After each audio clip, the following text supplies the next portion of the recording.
So it's quite often debated a lot in the comment section of my videos, what is the best roller coaster in the UK? And some of the points made in the comment section is very true, but also some of you just have bad opinions.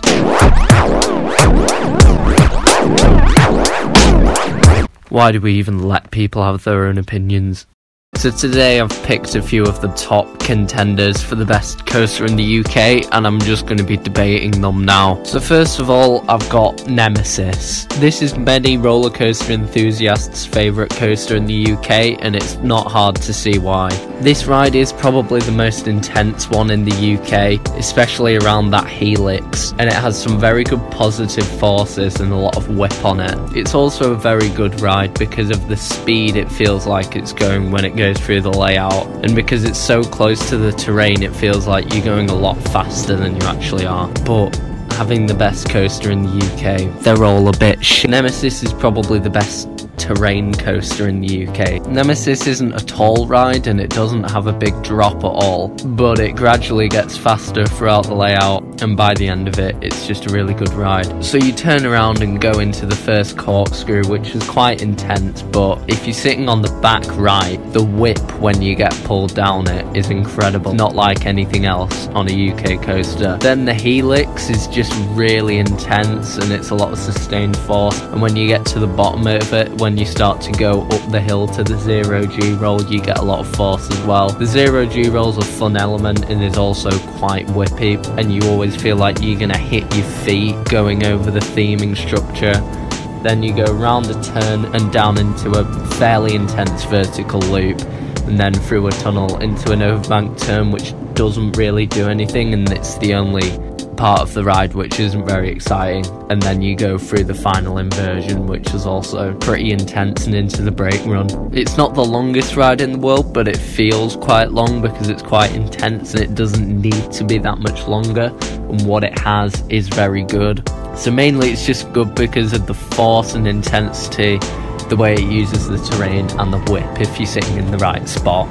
The next ride I've got is the Smiler. This is a lot of the general public's favourite ride in the UK, and it's quite easy to see why again, because it just has so many inversions. The good parts about the Smiler is the messed up theming, its length, and just the fun factor of it, because it is a lot of fun. And it is incredible how they managed to fit all those inversions in such a tight space, and they also did include a few airtime moments. It is getting slightly rough, but anybody that says the Smiler is unbearably rough, just leave! Nobody cares. Shut up.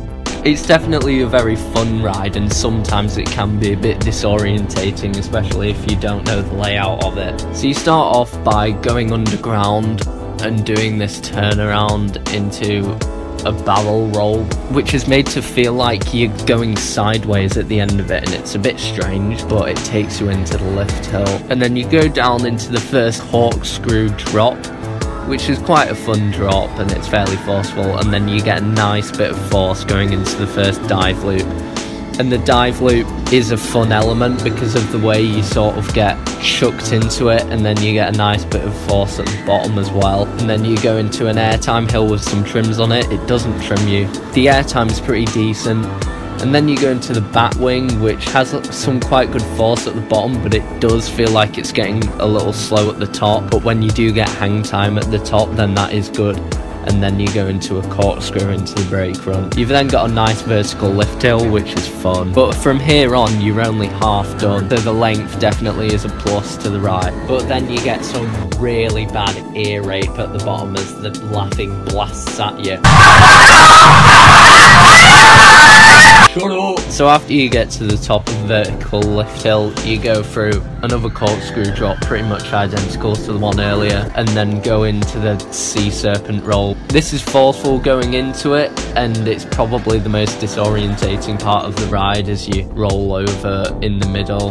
And then you get another nice pop of airtime up into a cobra roll, which is quite good and a little bit whippy again, and then you get lots of force going up to the double barrel roll, which isn't the best part of the ride, but it's still good, and into the brake run. So overall, the Smiler has lots of inversions, and it is quite disorientating if you're not used to it. And if you haven't ridden that many roller coasters, then all the inversions will scare you. And it is quite a good ride, however lots of people like to complain about it. Although if you do like inversions, it is very good for that.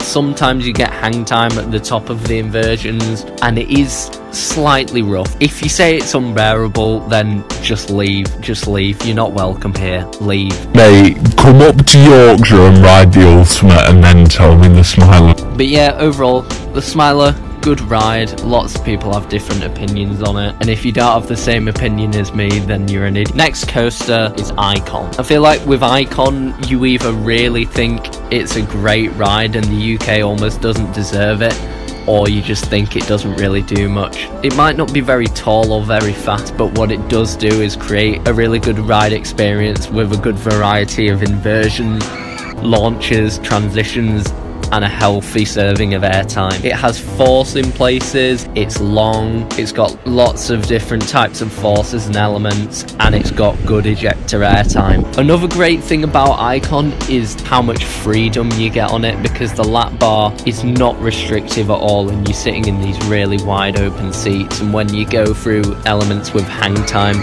you can just lean forward and feel it, and the freedom does definitely add to the ride.